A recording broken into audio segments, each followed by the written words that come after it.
पुण्यात्माओं,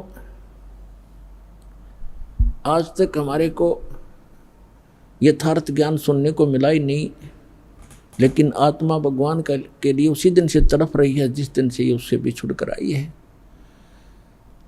और आज परमात्मा ने उस ज्ञान को ऐसा निखारा है, ऐसा उभारा है कि अब इस कलयुग में ये कोई भी इसको उलझा नहीं सकेगा, मिटा नहीं सकेगा। और जिनको भगवान की भक्ति करनी होगी वो भक्त पार बहुत आसानी से हो जाएंगे, क्योंकि अभी तक हमें दिशा ठीक मिली नहीं थी।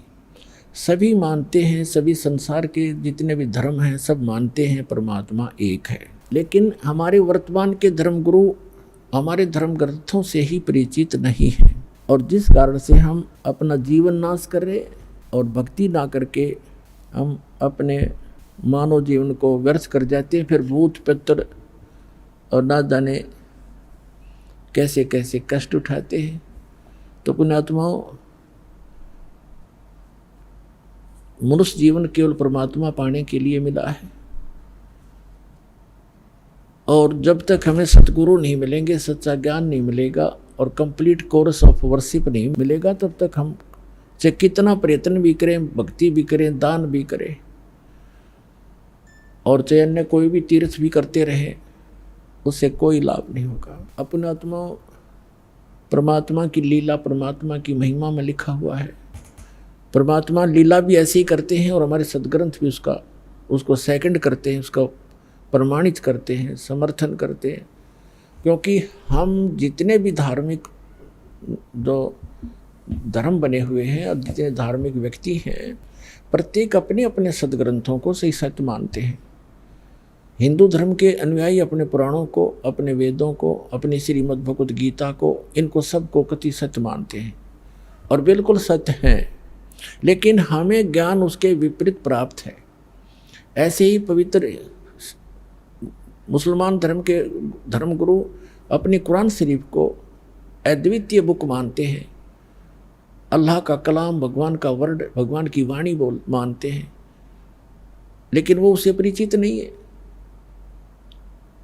और इसी प्रकार पवित्र ईसाई धर्म के जितने भी व्यक्ति हैं, अपने पवित्र बाइबल 3 पवित्र बुकों का संग्रह है, जिसमें एक है तौरेत, दूसरी जंबूर और तीसरी इंजिल। इन तीनों को इकट्ठा जल्द करके इसको बाइबल कहा गया है। और इसमें प्रथम ही यानी उस तौरेत के अंदर उत्पत्ति ग्रंथ है, उसके अंदर पहले अध्याय में लिखा है कि परमात्मा ने मनुष्य सब सृष्टि और रचना करके पृथ्वी बना के, जल जंतु सब बना करके, उसके बाद मनुष्य कहा कि मैं अपने जैसा बनाऊंगा। और ऐसे परमात्मा ने मनुष्य को अपने जैसा उत्पन्न कर दिया, नर और नारी करके उसकी सृष्टि की। और किसी भी उसने पूछ लो, आप ईसाई धर्म के श्रद्धालु को पूछ कर देखो कि what is form of God, वो कहेगा गॉड इज फॉर्मलेस। भगवान कैसा है? भगवान निराकार है।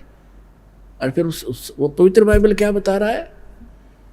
अब ऐसे पवित्र सिख धर्म के अनुयायियों ने पूछ कर देखो कि वो परमात्मा निराकार है। और वो खुद कहते हैं, नानक साहिब जी धानक रूप रहा करतार फाई सूरत मुलुक की वेश ए ठगवाड़ा ठगी देश खरासियाना बहुता बारी धानक रूप रहा करता। और उसमें यहाँ तक वर्णन है, उसके काले आँख हैं, उसका लंबा नाक है, ठुमक ठुमक कर चलता है, सफ़ेद कपड़े पहनता है, सारे लिखे हैं उसके अंदर, गुरु ग्रंथ साहिब के अंदर 1257 पृष्ठ पर। और 721 पन्ना पर लिखा है कि एक अर्ज गुप्तम पेश दोदर कौन करतार हक्का कबीर करीम तू बे ए परवरदिगार। और 24 नंबर पृष्ठ पर लिखा है गुरु ग्रंथ साहिब में कि फाई सूरत मुलुक की वेश ए ठगवाड़ा ठगी देश खरासियाना बहुता भारी धानक रूप रहा करतार। और सभी ऐसे हिंदुओं से पूछ कर देखिएगा, पवित्र हिंदू धर्म के अनुयायियों को, और कहेंगे वो तो निराकार है भगवान। और श्री विष्णु जी की मूर्ति घर पे, और भगवान कैसा है? दिखा अपने समाधि में, अको तो निराकार है, दिखता थोड़ा ही प्रकाश दिखता है। तो हमारे सबका ये खिचड़ी ज्ञान था। हमारे सदग्रंथ सही बता रहे हैं कि परमात्मा साकार है, नर आकार है। और ऐसे मुसलमान धर्म के अनुयायी से पूछो, परमात्मा निराकार है, और फिर क्यों सातवें आसमान पर बैठा है? निराकार का खाक बैठेगा जब निराकार है, वो बॉडीलेस है, उसका कोई शरीर नहीं है, और फिर ऊपर बैठा सातवें आसमान पे, है कोई सिर पैर किसी का?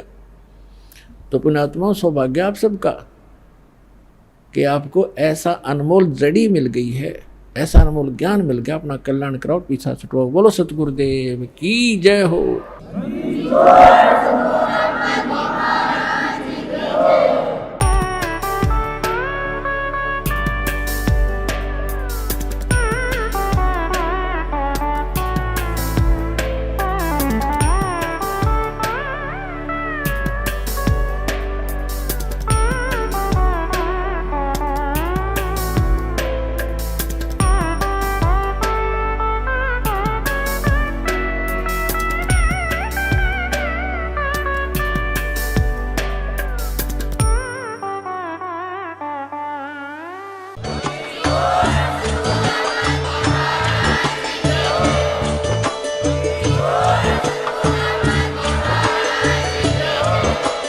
आप सुन रहे थे जगत गुरु तत्वदर्शी संत रामपाल जी महाराज जी के मंगल प्रवचन। अधिक जानकारी के लिए विजिट कीजिए हमारी वेबसाइट www.jagatgururampalji.org। संत रामपाल जी महाराज जी के शुभ आशीर्वाद से पूरे विश्व भर में 500 से भी ज्यादा नाम दीक्षा केंद्र हैं, जिन पर संत रामपाल जी महाराज जी द्वारा ऑनलाइन निशुल्क नाम दीक्षा दी जा रही है। अपने नजदीकी नाम दीक्षा केंद्र का पता करने के लिए संपर्क करें 8222880541।